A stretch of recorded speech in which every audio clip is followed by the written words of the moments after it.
بسم الله الرحمن الرحيم الحمد لله رب العالمين والصلاة والسلام على خير خلق الله خاتم الأنبياء وسيد المرسلين وحبيب إله العالمين أبا القاسم المصطفى محمد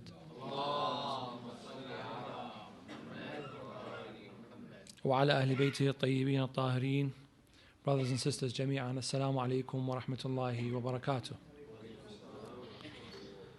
Last month I had the pleasure of your company where we were discussing the political biography of Imam Zayn al-Abidin salamullahi alayhi. We were focusing on the environment at the time, what the predominant condition of the people of Medina was, and how the Imam reacted or attempted to react to the situation of the Muslims at the time. We were to focus more on the Imam's actions. What specifically did he do? What counts as part of his political biography? And this is where we left off last time. We shall continue on this today before moving on to the title of today's discussion, inshallah, the political biography of Imam al-Baqir salamullahi alayhi. We can categorize Imam's role during this period between the aftermath of the Battle of Karbala to the zenith or the peak of Umayyad power, which is right before he died in the year 95 Hijri.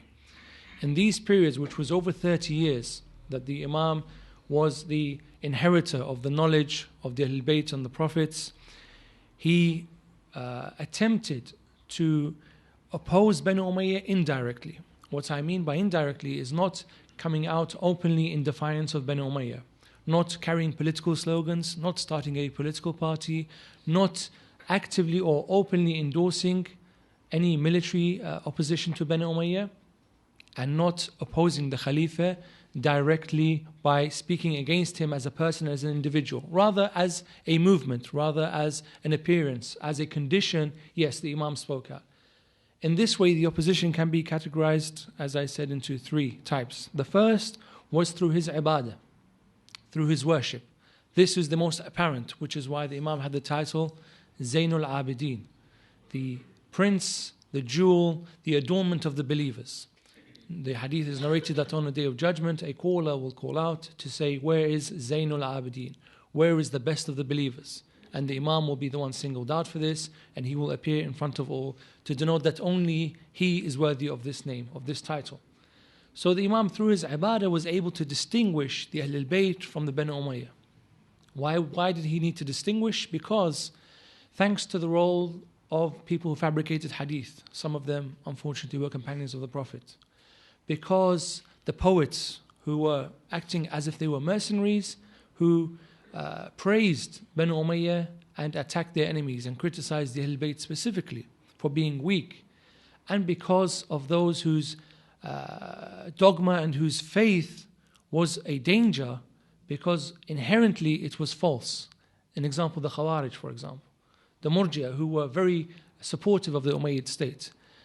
And so many of the common people by that time were misguided. They did not know if the Ahlul Bayt were the true leaders of the Ummah, if Banu Umayyah were the true leaders of the Ummah, if some other people who appeared during the time of Abdul Malik ibn Marwan, for example, like Abdullah ibn Zubair. And so the Imam set about to say, without me needing to say me or us, I'm going to show you that it is us. And one of this was the way he performed his ibadah. We have the books of history from the other schools of thought in front of us. I don't think any one of these books will show Abdul Malik or Al-Walid ibn Abdul Malik or Yazid ibn Abdul Malik or Sulaiman ibn Abdul Malik or Hisham ibn Abdul Malik or Yazid ibn Walid or Walid ibn Yazid as being people who are noted for their ibadah. And these were khulafa. Neither them, nor their brothers, nor their companions, nor their governors, none of them appear as people who were devoted to worship. It is said Abdul Malik was sitting in the mosque of Medina, in the mosque of the Prophets, and someone entered and said, your father has died. Marwan, he was the Khalifa of the time. Your father has died. You have become Amir al-Mu'mineen. It is said Abdul Malik was reciting the Quran at the time. When he heard the news that he has become Khalifa, he closed the Quran and said, this is the last time me and you will see each other. In effect, to say, this is the last time I will need to show people that I adhere or follow the Quran. I have no need of you anymore. Very similar to the sentiment of Muawiyah after signing the agreement with Imam al-Hasan salamullah alayhi. He entered Kufa and he said, listen, I have not come here to make you worship and to make you fast or go to the Hajj. I'm here to rule over you. This agreement, and he held it up, this agreement between me and the son of Abu Turab, denoting Ali ibn Abi Talib, is under my feet. So this was the mentality of the people of the time. The books of history will show that Imam Zayn al-Abidin, the Ahlul Bayt, were noted. Even for those noted for their worship, even for those who are not historians that support the school of Ahlul Bayt, there is a clear distinction between the two sides. So one method of indirect opposition is through worship, through his ibadah. So the fact that the Imam, every now and then a callus would build on his forehead because of the amount of prostration he used to spend his night with, so that his son Imam Muhammad Baqir would come and weep when he saw his father's condition. He would see the Imam constantly in prostration, his hands had swollen, his feet had swollen. And he would cry, and when his father would finish, he said, "Oh father, why do you pray so much? There is no need for you to pray so much. Why do you exhaust yourself in such a way?" And Imam Zayn al-Abidin would say, "Go and fetch me that book over there." And the Imam would bring him this book. Imam Zayn al-Abidin would open up and say, "This is the book of the ibadah of Ali ibn Abi Talib." He would pass every night with 1,000 rak'ah of prayer. Doing this, he was leader of the Muslims. He was fighting battles. Sometimes he was injured and he would pray 1,000 rak'ah. How do you want me then to do less than him? Who can be like Ali ibn Abi Talib in his ibadah? When you have an example like this, at the same time that Walid ibn Abd al-Malik is surrounded by all the singers from Medina, for example, or he has ordered so much wine that people slip, some of them even broke their necks because the wine was spilled all over the floor. Or because one of them fell into a pool of wine and drowned and died. And Walid ordered 3 days of state mourning for him. We do not see the Ahlul Bayt behaving in this way.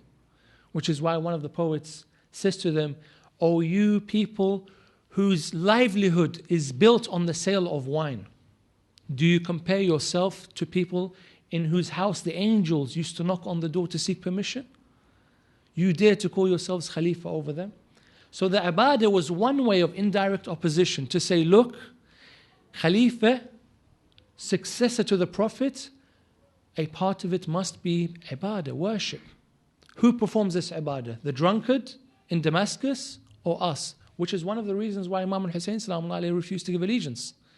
He says, Yazid is a drunkard, and my type of person, Mathali, my example, my class of person does not follow his type of person. I am the grandson of the Prophet, I am Sayyid Shabab al-Jannah, I don't follow someone who openly drinks and claims to be Khalifa of the Muslims. So the ibadah, the worship, was one way of distinguishing the right from the wrong.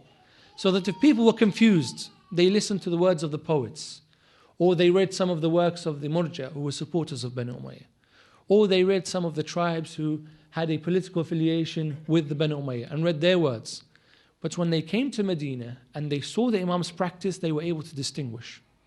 Which is why Imam Zayn al-Abidin, when he used to go to Hajj, 1,000 of the scholars would follow him. Scholars, when they heard that in this year Imam Zayn al-Abidin was intending to go Hajj, they would follow him. Because they learnt the rulings of Hajj by observing Imam Zayn al-Abidin. People had lost the meaning of Hajj because for a period of time, Banu Umayyah forbade the Hajj. And they fabricated the hadith that said, do not go to any mosque if you intend to spend it in ibadah apart from 3. The Prophet's mosque, the Holy Kaaba, the Holy Mosque in Mecca, and Al-Aqsa. So when Ibn Zubayr took over the Hijaz area, Banu Umayyah issued a fatwa, a ruling. They managed to use this hadith and issue a ruling with it that said to people, do not go to Hajj. If you go to Masjid al-Aqsa, you perform Hajj there, it is as if you've gone to Mecca. Here is the hadith from the Prophet. Why? Because Ibn Zubayr at that time was ruling over Mecca. And they did not want people to go to Hajj and to see what the opposition had to say. In this way, they blinded people, especially the Syrians, the people of Sham, who grew up having Islam only from Muawiyah and his father and his brother and his sons. They did not know Islam from anywhere else. Muawiyah's older brother Yazid was governor for a period of almost 20 years. And then Muawiyah himself and his sons governed after. So the people of Sham, when they converted from their previous religions, they learnt Umayyad Islam, or Ben Umayyad's version of Islam. They did not know the true Islam. So in this way, by fabricating this hadith, they prevented people from going to the Hajj. And so people slowly forgot what the ahkam of the Hajj, where the mawaqit are, what you're supposed to recite, how you're supposed to carry out the various actions, the rulings involved in the Hajj. Inshallah, most of you have been to Hajj and you can see that there are some difficult, complex rulings involved in Hajj. And there was no one to guide the people. So when Imam Zain al-Abidin went to Hajj, 1,000 of the scholars would follow him to learn from his practice and say, this is the way it should be done. Surely this person is the great grandson of the Prophet. He would know how to do Hajj better than anyone else. His grandfather started the Hajj. So we follow him, we learn how to do it. In this way, the ibadah was a way of saying, Banu Umayyah are ignorant, we the Ahlul Bayt know. If you're going to follow someone, follow us. Without needing to say it in that way. Without having to carry a slogan or carry a sword and come out and fight, through indirect opposition. And slowly we start to see certain groups of people forming around Imam Zain al-Abidin. Notable scholars, narrators of hadith, so big social personalities. Even people who were not with the Ahlul Bayt slowly started to gravitate towards them. To understand that this really are the successors to the Prophet. Not whoever speaks in Damascus or later on from Baghdad or from anywhere else. So ibadah, worship, is one way of indirect opposition. And we see that through the example of a Sahifa Sajjadiyya, the Imam's dua, the Imam's recitations before Allah subhanahu wa ta'ala. In there he beautifully describes what worship is about. Alhamdulillah, this Sahifa is translated into English and other languages. I urge everyone to spend just a part of their week, maybe 20 minutes, 15 minutes. It's even available online on mobile phones, all sorts of ways now. Just to read a few words of this and see if Walid ibn Abdul Malik has any words like this. See if Hisham ibn Abdul Malik has any words like this. You won't find. There is no comparison. And for those who got lost, not knowing where Amir al-Mu'mineen is, in their terminology, Amir al-Mu'mineen is Hisham, or Amir al-Mu'mineen is Yazid, or Amir al-Mu'mineen is al-Husayn. We are lost, we say, hold on. This is a good indicator. Let's read the Sahifa and let's see who else has written or said anything like this. When we read Dua Abu Hamza al-Thamali, have we heard of Dua Abdul Malik ibn Marwan? No. No such thing exists. Have we heard of any one sentence similar to this from any of the people of the time who were supposed to be rulers and khulafa? Doesn't exist. So the ibadah is one way for the Imam to put a signpost up saying the people want to follow haqq this way. People want to follow worldly desires, go somewhere else. That's not with us. Imam al-Husayn, when he left Mecca, he said to his people, those who are with us to gain something in this life, wealth, position, power, leave. This is the wrong journey for you. Those who are coming with me know that you will die. You will give up your life. You will suffer. Your families will suffer too. So if you're coming with me, this is the type of mission I'm on. So he very intelligently wanted to separate, to filter out all the companions who were there only for benefit in this world. And he even said, if you're looking to die so that people will call you a martyr, that's not going to happen. Only people who really believe and only people who give themselves selflessly, these people will be successful. And so we see that the group of 500 people that attached themselves to the Imam, when the Battle of Karbala was fought on the day of Ashura, there were less than 100 people with the Imam. Less than 100 were martyred with him. So then we know the Imam filtered out all his companions. The same thing with Imam Zain al-Abidin. If you want to follow us, the people of Haqq, this is the way to do it. We are the people of Haqq. And I can show you. The other way of opposition was through teaching. The Ahlul Bayt prided themselves on the amount of teaching they used to give to people. Amir al-Mu'mineen, it is said, used to have the greatest amount of patience. He used to teach and teach repeatedly so that people would tire of the teaching. And the Imam would wait. He would sit and he used to ask, As'aluni qabla an tafqiduni. Ask me before you lose me. He repeatedly used to tell people, don't you have anything questions?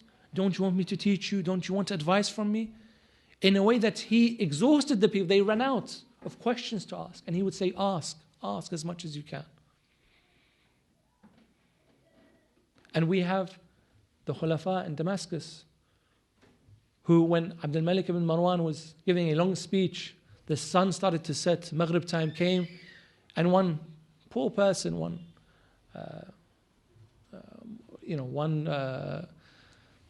unfortunate soul decided to interrupt the Khalifa and say, oh Khalifa, you're giving us a speech about so and so and so and so, but it is now the time for salah. Isn't salah more important than your speech? And the Khalifa said, Wallah, this man speaks the truth. But in your example, people will fear me. Cut off his head. So that people learn not to interrupt me. I say when it is time for salah. So the man dared to say to salah time, to ask a question, oh Khalifa, is salah more important than your speech? Compare this to Imam Ali alayhi salam, asking people, ask me, ask me, ask me. Do not be afraid. There is no matter that I cannot help you with. Whatever you have in your heart, whatever you have in your mind, speak it. I will answer it for you. By Allah, the Prophet before he died, he spoke in my ear. He opened 1,000 doors for me. In each of those doors, 1,000 more were opened. That's just in his last moments. So the teaching of Ahlul Bayt. Now the Imam, as we said, did not want to or could not directly oppose Banu Umayyah. So he resorted to teaching. He would go to the mosque of the Prophet and he used to give lessons. One of his nephews, Abdullah al-Mahd, who was the father of Muhammad Nafs al-Zakiyah and Ibrahim, his brother, who later led a revolution against Abu Ja'far al-Mansur al-Abbasid Khalifa. He was a nephew of the Imam. He said, my mother used to tell me always to go to the lessons of my uncle in the mosque of Medina, in the Prophet's mosque. And we used to attend and we used to hear the Imam giving speeches on jurisprudence, on the Quran itself, on matters of belief, on the hereafter, on how to behave, on daily issues. So the Imam took to the greatest podium in the world at the time. At the time, there weren't many podiums. We are talking very, very early on. The year 700, 720, 730 AD. Do you know what that age was called? In the rest of the world, do you have an idea what that age was called? Yes, they were called the Dark Ages. At that time, there was no university, no people learning and teaching. Hardly any people could read and write. People were killing each other for small pieces of land. No sense of hygiene or cleanliness. No such thing as a documented written language. Very few people could read and write. And here was the Imam in the mosque of the Prophet sitting and talking to people about the hereafter, teaching even basic elements of science to the people, like chemistry and maths and physics. And people were gaining knowledge. That's the beginning. While the rest of the world was languishing in the Dark Ages. So the Imam, when he took to this podium, made sure that people all over would say, right, Banu Umayyah are preaching to us about their merits, and the Imam over here is telling us what is going to happen in the hereafter. He's telling us about the book of Allah. He's explaining to us some of these verses. How come Banu Umayyah don't give us these kind of lessons? Why don't we hear Yazid ibn Abdul Malik giving us these kind of lectures? Why don't they come to the mosque of the Prophet and give us these kinds of lessons? So through the teaching, a movement began that focused on intellectual merit.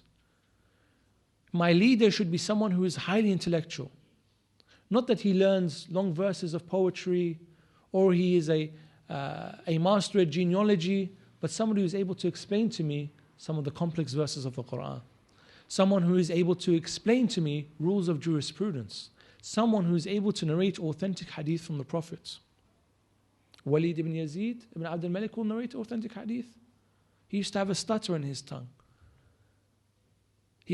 Every time he would stand up before the people, he would stutter when he wanted to speak. So he would appoint sometimes his slave women, his slave girls, to speak for him. The people would protest, saying, we want to hear from you, Amir al-Mu'mineen. He would say, no, my slave girl is enough for you. This is the behavior of Banu Umayyah. And this was the time, the Imam encouraged this movement, this was the time when people started to look for scholars. Before then, scholars were few and far between. Being a scholar was a dangerous occupation. Because if you were a scholar, you had to be pro-Banu Umayyah. If you were anti-Banu Umayyah, you needed to find somewhere to hide yourself. Very simple. So scholars were in a dangerous occupation. But the Imam slowly encouraged people to study. Banu Umayyah realized that they could not stand up to this. They could not force the Imam from speaking in the mosque of the Prophet about jurisprudence. And so they decided to promote an alternative group called the Tabi'een. The first generation of narrators of hadith and scholars after the companions of the Prophet. So people who did not see the Prophet, but who narrated from the generation that saw the Prophet. And these were, at the time of Imam Zain al-Abidin, 7. The names are quite well known. Sa'id ibn Musayyib, for example, Urwa ibn Zubair, and others. These were Al-Qasim ibn Muhammad ibn Abi Baqir, for example. These were the alternate group of scholars who Bani Umayyah said, right, let's promote them against Ali ibn Husayn. If we allow only Ali ibn Husayn to teach, eventually everyone knows he's the only real teacher. Let's promote another group. What did the Imam do? He then started to teach this group. Whenever one of them would sit and give a dars, a lesson, eventually he would err, make a mistake. The Imam would write to one of his companions, go and invite one of them for a dinner or a meal at my residence. And the man would come, and the Imam very gently would point out the fallacy of the argument he was making in his lesson, the errors in his ways. And the man would return the next day to teach with the corrected knowledge. So that all of these 7 eventually testified that Imam Zain al-Abidin was their teacher, that nobody was more knowledgeable than Imam Zain al-Abidin. So though Bani Umayyah tried to use these 7 as an alternative scholarly movement against the Imam turned it around and made sure these 7 testified that he was the source of knowledge. And this movement continued, as we shall see in the life of Imam Muhammad al-Baqir. The focus on scholarly achievement, the focus on who is capable of narrating the authentic hadith, who is able to look at the Quran and bring out the correct rulings from it, who is able to answer people's questions on faith. And we shall see later on people started to have this huge argument over whether man is predestined to do something or man has entire free will. And these questions were tricky at the time. People fell into error by saying man has total free will, he can do whatever he wants. Or people made the other mistake of saying man is totally predestined. Allah controls all actions. And this debate raged on, and even years and years later, we read, for example, somebody who is supposed to be enlightened, Imam al-Ghazali. He writes in his works, Tahafat al-Falasifa, for example, the incoherence of the philosophers. He says that Allah makes the actions themselves. When you go to burn a piece of cotton, Allah is burning it. Allah makes you burn it, and He is burning it. You don't do anything at all. You are meant to burn it, you will burn it, and it is burnt by Allah. In this way, He assigns total predestination to mankind. That mankind has no role at all. And this is many, many years later, after the words of Imam al-Sadiq saying, there is no predestination, there is no free will. Amrun bayna amrayn. It is not entirely this way and not entirely the other way. It is between the two. There is both. We are predestined to do some things and we have free will to choose others. Which is a very simple statement, but very complex in its meanings. So the focus on teaching started during the lifetime of Imam Zain al-Abidin, and his son and grandson continued this. What else did the Imam do? The third method of opposition was through his akhlaq. By behaving in a way that resembled the Prophets, this was a third way for people to distinguish the Imam from the supposed Imam, from who should be the real Khalifa, from who claims to be the Khalifa. An example, Abdullah ibn Zubair rose up against the government of Yazid ibn Muawiyah. And he followed the unrest of the people of Hijaz. The people of Medina, after the Battle of Karbala, said, we cannot give allegiance to someone like Yazid. If Al-Husayn has shown us the way, we need to follow this way. And so in the year after Imam al-Husayn's martyrdom in Karbala, the people of Medina rose up. They rose up against Yazid. At this time, the person residing in Medina, who was a very close counselor to the Khalifa and who later on became Khalifa himself, was Marwan ibn al-Hakam. The very person who was sat in Damascus when the head of Imam al-Husayn was brought in, and he took a cane and started to hit the lips of Imam al-Husayn in a way to tell him, didn't I tell you to give allegiance? This Marwan was residing with his family in Medina. The people of Medina rose up. Who is in danger? Marwan ibn al-Hakam. What is Marwan to do? What is his escape plan? Medina is surrounded, these revolutionary troops are seeking him and his family and his brothers and his friends and his sons. It is said 400 people were gathered under the leadership of Marwan and they were helpless. Marwan ibn al-Hakam takes this group of women and children to the house of Imam Zayn al-Abidin. Look at the audacity of this man. If I hit your father's head and was happy at his death, would I then come to you to seek help? I wouldn't be able to do it. This man did not care. He had no sense of haya, modesty at all. No sense of taste even. That you were a supporter of the killing of this man's father, that now you come seeking help from him. And he knocked on the door of the Imam's house. He came to see the Imam and said, my family will be slaughtered. The Imam didn't say to him, well, that's what you did to my family last year. Only last year you ordered this. You were trying to have me killed. You were striking the head of my father. The Imam said to him, your family is my family now. Go.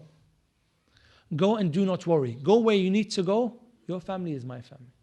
It is said he took in these 400 individuals, many of them women and children, and ordered his sons and ordered his nephews to guard them as if they were their mothers and sisters. He said, no man from Medina is to touch them. And it is said the battle of Harra finished, and Marwan, after the revolutionaries were crushed by Muslim bin Aqaba at the command of Yazid bin Muawiyah, Marwan then came back and took his family and went away. And they were in the best of treatment. Some of them said to Marwan, we want to stay with this man. We don't want to go back with you. When we see someone behaving in this way, a light bulb goes off. You think, wait, I can't follow someone else. This is the haqq. This is the right way. This is the way to behave. We haven't seen anyone behave like this. When we see Umar ibn Sa'ad standing and saying, after you've killed all these, bring the horses and let them trample on their chests. There is an infant somewhere, take him out. I want to see him beheaded too. And then we see Imam Zayn al-Abidin saying, the enemy's family is my family too. You understand the difference? It's very, very clear to see. So akhlaq, especially with the enemies, was something that astounded people, that nobody else could do. Maybe you can have some sort of knowledge, maybe you could speak well, maybe you could pretend to people that you were praying all night, but to behave with your enemies in this way, it's not possible to do. Very difficult. Something that it requires a lot of patience. Most of us do not have this type of patience. In fact, all of us don't have this type of patience. To behave with someone who killed my father in this way, no sane human could do it. It is something only an Imam is capable of doing. This forbearance. One Hisham ibn Ismail was the governor of Walid ibn Abdul Malik. He was very oppressive. He was very harsh with the people of Medina, especially after these events. The Banu Umayyah hated the people of Medina. So they turned it into stables and they turned it into a place where wine and drinking and music and singing, any way to degrade the people of Medina. And telling people, when you go to Hajj, you don't need to go to Medina. Go to Masjid al-Haram and go back. What do you have in Medina for? Which is unfortunately what the opinions of some scholars today is. Not from our school, from other school, one particular school. That you shouldn't even go to Medina. Why are you visiting the Prophet? Hajj is only to Mecca, that's it. Go to Mecca and go back. No need to go to the Prophet. This is a bid'ah, invention. So this Hisham ibn Ismail was very oppressive to the people of Medina. Very harsh with how he behaved with them. Especially Imam Zayn al-Abidin. Every other day he would order people to say horrible words to the Imam as he made his way to the Mosque of the Prophet. Every month he would order his police to go in and search the house of the Imam. The Imam's house, very simple, somewhere where you need to be private with your own family, where you're secure, your women, children. And he would order the police to storm the house and inspect what was there. People were constantly writing reports on the behavior of the Imam. This Hisham was also very tough and oppressive with the rest of the people of Medina. Walid heard something about Hisham. He was told that Hisham is taking some of the state funds and put it in his own pocket. Financial corruption. A lot of it going on today. So Walid wanted to make an example, not because this man did something bad, but because he dared to steal from the Khalifa basically. So he wanted to make an example of it. So he ordered that Hisham, formerly the governor of Medina, to be tied to a pole in the central square of Medina, very close to the Mosque of the Prophet. And for the police to announce to anybody that has been oppressed by Hisham ibn Ismail to come and take his vengeance from him. So all sorts of people would approach, some would hit him, throw stones at him, curse him, and you can imagine what kind of situation that is. It is said that Hisham feared nobody. He really didn't have any issue with anybody taking vengeance apart from Ali ibn al-Husayn, because he knew what he had done to Ali ibn al-Husayn. And so the first day that Imam came to pass by this square, he whispered something in the ear of one of his companions and pointed, and this companion went to Hisham ibn Ismail. Hisham was shaking. He wanted to know what the Imam was up to. What was he planning to do to him? This man whispered in the ear of Hisham. Hisham smiled and came back. The companions around the Imam were wanting to know what had happened. The companion said to them, the Imam told me, go and ask Hisham if he has any need. At the moment he is tied to this pole, he can't do anything. Ask him if we can do something for him. He needs help. When a man is fallen, don't stand and laugh. Don't tread on him. Help him if you can. He was an oppressor yesterday, but now he's being oppressed. This isn't right. And so Hisham, expecting the worst from the Imam, received the best from the Imam. Who else would behave in this way? And so, akhlaq, these are just two examples. I have many, many other stories of the way the Imam dealt with people. But these three categories show that the Imam indirectly opposed Banu Umayyah and signposted very clearly, Banu Umayyah, seekers of this world, go there. People want the truth and want the hereafter, join us. And this method of indirect opposition was set up at the time of Imam Zayn al-Abidin. And Imam Muhammad al-Baqir inherited this. When the Imam died in the year 95 Hijri, Imam Muhammad al-Baqir at that time already was known by the people of Medina. At that time, he was known to be the next Imam. At least if you did not believe in the Imams, he was known to be the next leader of the family of the Prophet. The next most knowledgeable person after Ali ibn al-Husayn Zayn al-Abidin. Now Imam Muhammad Baqir carried on in exactly the same three categories, as did Imam Ja'far al-Sadiq, as did Imam Musa ibn Ja'far, as did the rest of the Imams, until our 12th Imam, may Allah hasten his reappearance. And Imam Muhammad al-Baqir realized from the year 95 Hijri, or through the divine knowledge that he had received, Banu Umayyah were on the down. 95, 100, 105 was the pinnacle of Banu Umayyah power. After this, their power started to wane. Rebellion started to break out in various parts of the world. More and more non-Arabs became Muslim. At the turn of the century, by the year 100 Hijri, the majority of Muslims were non-Arabs. And this was the situation Banu Umayyah were not accustomed to. They found it difficult to deal with this situation. They were used to support from the Yamanis and the Nizaris, the original Arabs from the south versus the Arabized Arabs, as they call them, from the Hijaz, Mecca area and so on. These were the two big groups of Arabs, and both of them at certain times supported Banu Umayyah. Banu Umayyah were used to poets praising them for being the leaders of the Arabs, for placing people from their own family as governors in various areas, for dealing people who were Arab speakers, of Arab blood, who they would confront people based on lineage. The whole reason Banu Umayyah were in power is because they claimed to be closer to the Prophet than anyone else could. You were from Taghlib, for example. Well, I'm from Quraysh. Prophet is from my family, not yours. I get to be Khalifa, you don't. Yeah? This was the base of Banu Umayyah's claim to the Khilafah, that we are closer to the Prophet than anybody else is. You're non-Arab, sorry, you can't be a Khalifa. Leadership is not for you, it's only for us, the Quraysh. This was where the argument was based. Now this was okay when most of the people were Arabs. They acknowledged the supremacy of the Quraysh. But over time, more and more non-Arabs became Muslim. At the turn of the century, the majority, over 65% of people who were Muslim were not Arab. They did not understand the prejudices that the Banu Umayyah had. Why were Arabs more superior to non-Arabs? What is the difference? The Prophet said all of us are equal before Allah. The best of you is the most pious of you. Where is it in the Quran that says the Arabs are better than anybody else? Actually, the Quran criticizes the Arabs for their ignorance. The Quran criticizes the Quraysh for their behavior. We don't see anything that says Arabs are better than Persians, Arabs are better than people from Al-Habasha, from Abyssinia. We don't see this in the Quran. And the Banu Umayyah had very much difficulty in getting to grips with this, which is why slowly, all the rebellions that started to break out were in the predominantly non-Arab lands. And this is where the Abbasid revolution was started from, Khurasan. It was there that the vast majority of people were entirely opposed to Banu Umayyah's rule.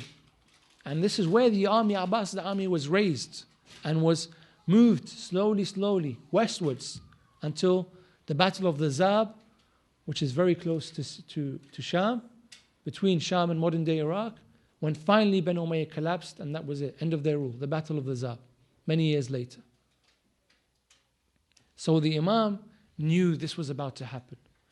He focused more on what? On teaching. The Imam decided that this was the time the school of Ahlul Bayt will be shown to others. Amir al-Mu'mineen Sallallahu Alaihi had 4 or 5 companions that knew the science, the knowledge of Ahlul Bayt. Not more than that. I mentioned the narration last time we met from the Imam that said, if I do not have 20 people who are supporters of me, I don't have 20 people who really believe in me, that will fight for me to the death. This was the truth at the time. Not more than 20 supporters. Imam al-Hasan, we see even people who were with him were upset at what had happened with the agreement with Muawiyah. And some of them started to despair that the Imam was not as strong as he could have been. So even people who were close to the Imam, forget the enemies, people who were close to the Imam themselves were despaired at the situation. Imam al-Husayn, we know the Battle of Karbala, not more than 100 people died with him. And he announced many times, I'm going towards martyrdom. How many of you will get this chance again? How many people that 1,400 years later, we know their names, we know them one by one, we spend 10 nights solely focusing on them. That people all over the world, every Muharram, remember those people. These 70, 80, 90, not more than that. The Imam gave a chance. He said to people, look, you want to buy eternity in a way? You want your name to be written for all ages, to be remembered for good? This is your chance. And not more than 100 joined him.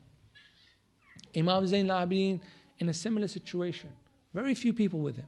Imam Muhammad al-Baqir realized that Banu Umayyah's strength was on the downhill. This was the time to start to propagate the school of Ahlul Bayt. And so it was during his life that the madhab we have today, with its sciences, was really formed. We can say 90% of our narrations are from Imam Muhammad al-Baqir and Imam Ja'far al-Sadiq. Because it was this period when Banu Umayyah's power was weakening and Banu Abbas's power was starting. When they were at war with each other, that Medina became less and less important. That the focus on Medina was not so important anymore. The focus should be towards Kufa, towards Sham, towards Khurasan. This was where the war was going to be fought, not in Medina. And this was the time when Imam Muhammad al-Baqir started to teach openly, to sit not before 10 people, to sit before 2,000. 3,000 would gather and hear the words of Imam Muhammad al-Baqir. He used to say, from my father Ali, from his father al-Husayn, from his father Ali, from our grandfather the Prophet, from Jibreel, from Allah, so and so and so. Who else would have a similar chain of narration? When Imam used to recite a hadith, he said, my hadith is the hadith of my fathers, the hadith of the Prophet, the words of Allah. This is what I am reciting to you. It's not my opinion. These are the words of the Prophet.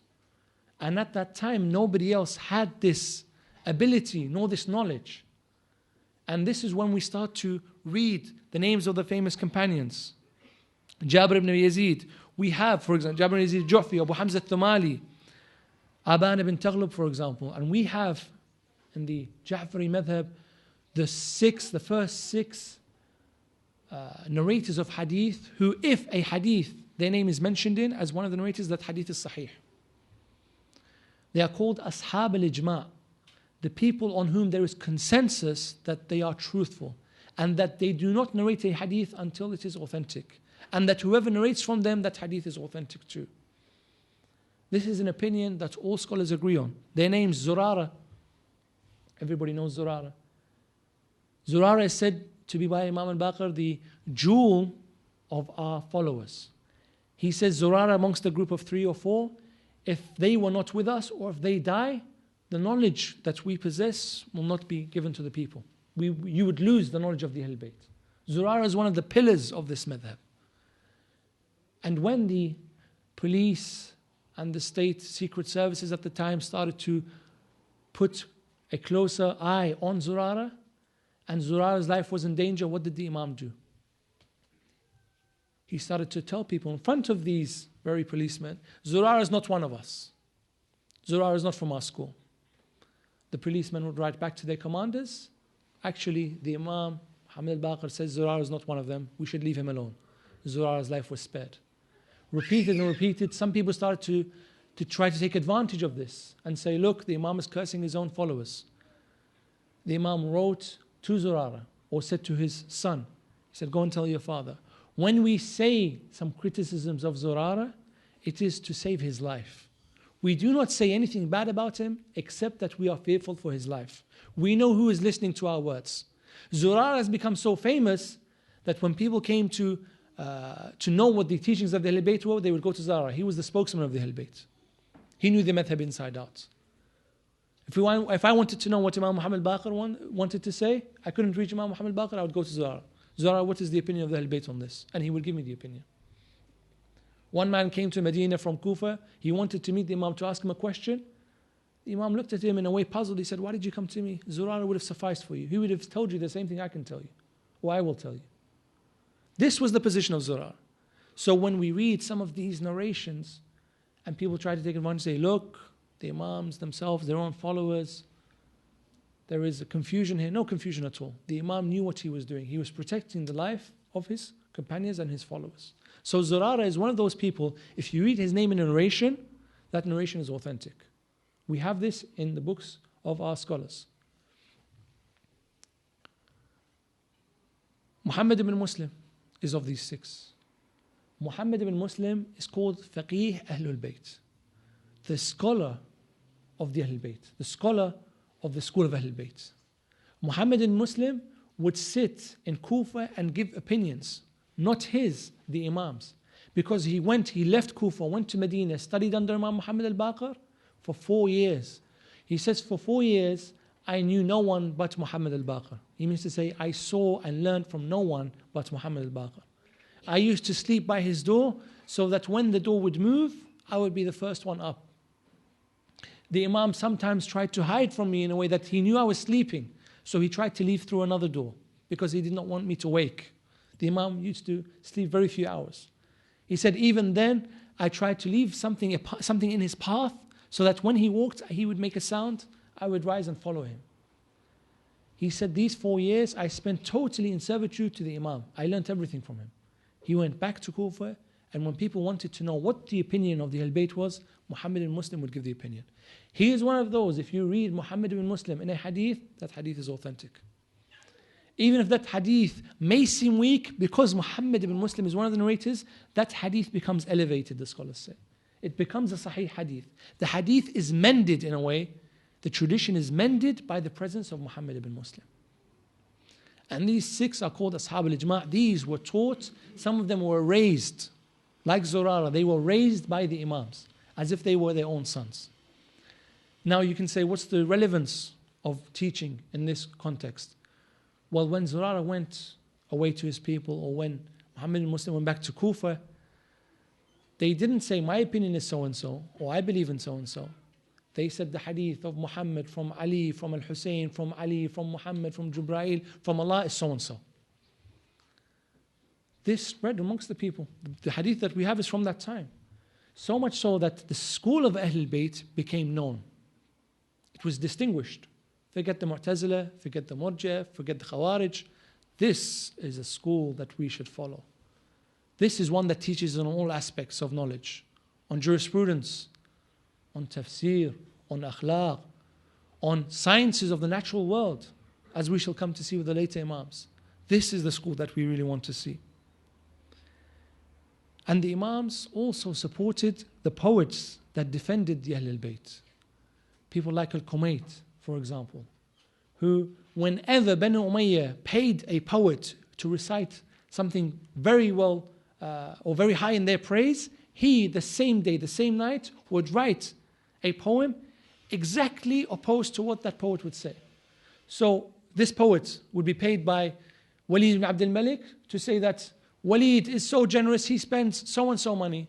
Qumayt would write the same night, Walid is so miserly, he steals so and so and does not give it out.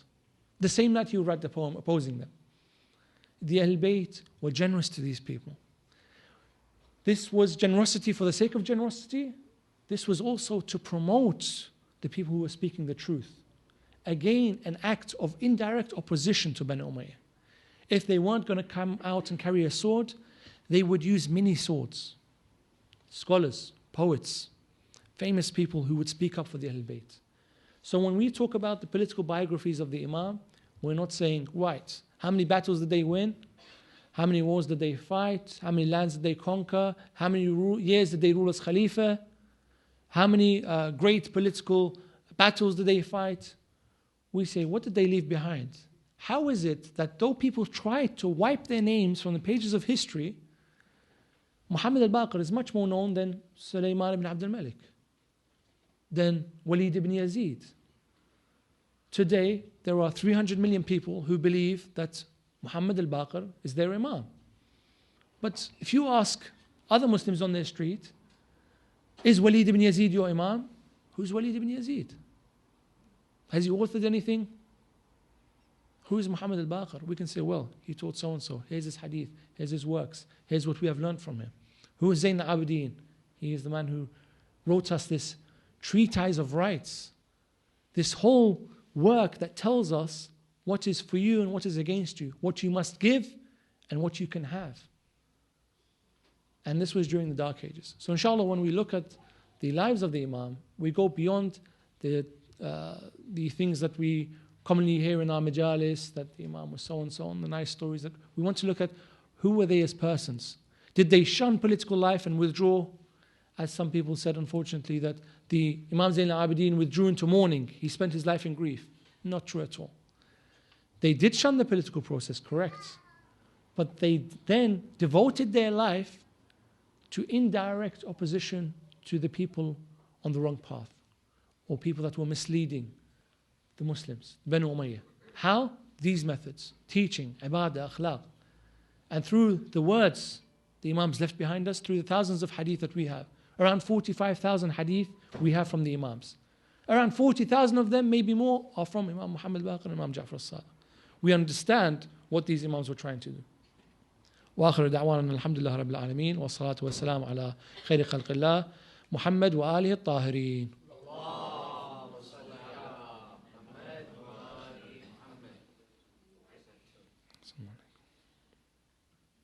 Very much. We now have some time for questions, if there are.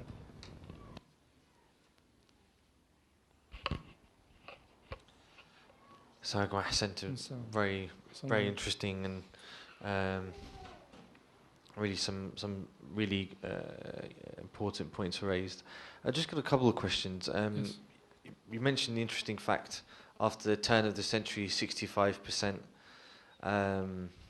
of the Muslims, Not exact number, but roughly, illustration. were non-Arabs. My first question is that what the Imams used as mechanisms to ensure, if any, that those populations were served. And secondly, with regards to Muhammad ibn Muslim, the fact that you mentioned he became Faqih Ahlul Bayt in around 4 years under tutelage of the Imam. What relevance do you think that has to modern day times when it takes so long for current scholars to reach that relevant level. That's it. Okay. With regards to serving the needs of the non-Arab populations, the Imams, when they used to teach people, they would impose upon them the tax for learning, which is what? Teaching. The tax for gaining knowledge is to teach it. So they would impose on every one of the people that would learn from them, you, Hisham, you go to Basra. You, Zurara, you go to Kufa. You, Muhammad Muslim, you go to the people of Ahwaz. You, Marbud, you would go to Mecca and teach the people of Mecca. So they imposed on people, when they learned from them, that they go out and teach these various sciences. And they had no distinguish, or they didn't distinguish between an Arab and non-Arab. So we have several companions of the Imams who were non-Arabs. The Imams didn't say, no, sorry, only Arabs can become our students and they will teach non-Arabs. No, they didn't distinguish between the Arab and non-Arab. The Imams themselves, when they got a chance to go or to speak to others who were outside Mecca and Medina, these central lands, which is one or two occasions, not more. Imam Ar-Rida Salamullah alayh, when he was not invited, when he was forced to move to Tus, he passed through a long journey, and one of the places he stopped in was Nishapur. And he was wary the people that were accompanying him were state police. They were reporting to the Khalifa. So he tried not to do anything that would anger the Khalifa, put his life immediately in danger. The people of Nishapur, 10,000 of them gathered. 10,000 of them who were scholars. The people of Nishapur were a much larger population. 10,000 of them were scholars. They held onto the caravan of the Imam, refusing to let it go. And they said, you will not leave our town until we hear a hadith. And he said, well, finally the Imam relented and he came out just to put his head out of the caravan. And he said, from my father Al-Kadhim, from his father Al-Sadiq, from his father Al-Baqir, from his father Zayn al-Abidin, from Al-Husayn, from Ali, from the Prophet, from Jibreel, from Allah, who says the word La ilaha illallah is my fortress. Whoever enters it is saved from torment. The caravan moved a little bit. The Imam put his head out again and said, but with its conditions. And I am one of the conditions. And this is called Hadith as-Silsila al-Dhahabiyya. The hadith of the golden chain of narration, because there was no other chain of narration like this. So the Imams, when they were given the chance, which like I said, very, very few times, they did directly speak to others. But they propagated the faith in Ahl Bayt through these companions and students, through teaching. And as for the second question, regarding Muhammad ibn Muslim, first of all, Muhammad ibn Muslim didn't go to the Hawza. Muhammad ibn Muslim went to the Imam. So that alone is incomparable to today's life. He went to the source of knowledge. He didn't read a book that contained hadith from people who heard from the Imam, who reported from he went to the Imam directly. So that alone has the magnifying effect of a factor of 1 billion. Yeah? So his 4 years is equal to 4 billion years, whatever, in today's Hawza studies. That's one. Two, the fact is he didn't just study under Imam Muhammad al-Baqir, he continued his studies under Imam Ja'far al-Sadiq. So when I say he went back to Kufa after these 4 years, the Imam told him, go back to Kufa and teach. And then he would come back and spend more time with the Imam. And go back again and then come back. Sometimes also to save their own lives. If they spend too much time with the Imams, the state police were always watching them. So sending them away where they would have a shop. Go back to Kufa, he owned a shop. He would sell cloth, for example. Or some of them were tailors, some of them were camel owners. They used to sell and trade camels. So that when somebody wanted to report on them, what is he doing? He sells cloth, he's a shopkeeper, he doesn't seem like a danger. After a year, he comes back to the Imam. And this was one way of defeating the state police. Eye on them. Are there any more questions?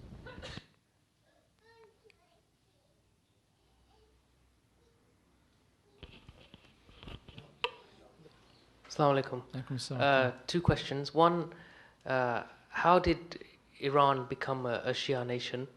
And number two, is the current state of the Muslim Ummah in general as a whole due to the fact that at the very beginning the Muslims in the majority rejected the true teachings and the true followers of the Prophet? The history of Persia is quite colorful. There were multiple battles and wars fought for control of Persia. Sometimes in Persia itself, so dividing parts of Persia, and sometimes between foreign powers. The first sign of the Shia in Persia was during the time of Imam Amir al-Mu'mineen Salamullah alayhi. So in the year 36 Hijri. The first time Shiism was noted was in that time because the Imam sent a governor to the city of Ahwaz. He sent one of his men there to act as governor for him. And this was the first organized sighting, or for the first large mass sighting of Shiism. So if you want to ask me when was the first time Shias were there, it was then. Over the years, as with every other part of the world, Shias were oppressed, chased, jailed, exiled, massacred, tortured, boycotted, slandered, whatever you want to call it. Every single thing was done to them, all over the lands that Muslims occupy, not just in Persia. And so there were times when Persia was largely Shia, and there were times when Persia was less Shia. Not Iran, Persia at that time. It's a wider land than it is today. But after the coming of the Safavids, so from the year 1501 onwards, this was the last time that Persia became, or the last time that Persia was not majority Shia. So from then on, Persia has always been majority Shia. But before then, it has ebbed and flowed according to how many heads rolled, how many people were killed and massacred and whatever, for their being Shia. So history is colorful. It depends on which time period you're talking about. But since 1501, Persia has always been a majority Shia country. Before then, it varied. With regards to the problems faced by Muslims today, is it due to the fact that they did not follow the appointed successors of the prophets? The answer is of course. If the Prophet is saying, I'm leaving behind two things for you, Kitab Allah wa itrati. I'm leaving behind the two most precious things. He didn't say three, he didn't say five, he didn't say one, he didn't say some, he didn't say these are nice for you to look at. He said, I'm leaving behind the two most important things. Kitab Allah, the book of Allah. Now if he's going to say something too, it has to be very similar to this stature. The Quran, the words of Allah, whatever goes with it has to be in a similar stature. So you can't say Kitab Allah and something nice in Mecca, go and find it somewhere. He was very, very clear, very specific. Kitab Allah and my family. ما إن تمسكتم بهما لن تضلوا من بعدي أبدا. If you follow these two, you will never go astray. The words of the prophets, not my opinion, not the words of historians, not the words of scholars, the words of the Prophet. You follow these two, you won't go astray. But he did say there will be 72 sects. Some people will fabricate hadith, some people will say... So he knew that this was not going to be what history decides. But he stated it so that we would know the answer to your question. Is today the bad position of the Muslims due to people not following the words of the Prophet, not following the true successors? Very obviously, yes. Thank you very much. I think we'll end there. Muhammad wa ala Muhammad salawat.